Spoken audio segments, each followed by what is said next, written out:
Right, today we are going to remove the center armrest for you guys to either fix it or redo the upholstery if it's worn out. The only tools you're going to need is a plastic panel removal tool, preferably a wide one like this, and you're going to need a Phillips screwdriver.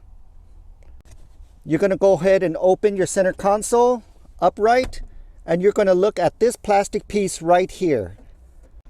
Once you find this plastic piece right here, you're going to find a seam that separates it between this plastic and the back panel. You're going to take your wide plastic panel removal tool, you're going to put it in between the seam, and you're going to shove it in there and pop it open, just like that. Once you pop it open, both sides of these corners right here are going to pop open. We're going to go to the back of the vehicle right now to your middle row seats to continue. Now you're going to go to the back seat, and you're going to close your armrest. Once you close your armrest, remember these two openings that just popped out? You're going to grab your hands and you're going to put it between here, and you're going to pop it open. Leave this backing on the floor. Now if you look closely, you're going to have 3 Phillips screws on each side. Let's go ahead and remove them.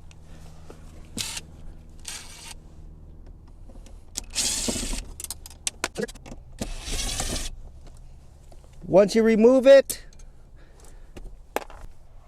you can go ahead and remove your whole entire center console, and it comes right off.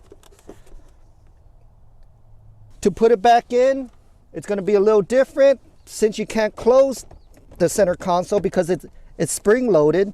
Once you close this whole entire backing is going to pop up back at you. So you're going to have to hold it with your hands right here and put in your screws while the center console is in an upright position.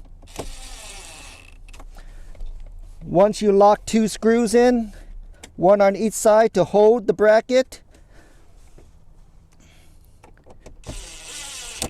you can go ahead and close your center console.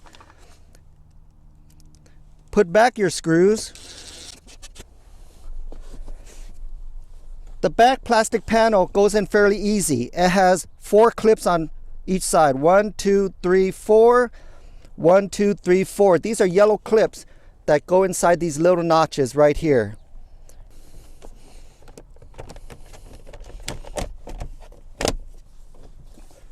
Done.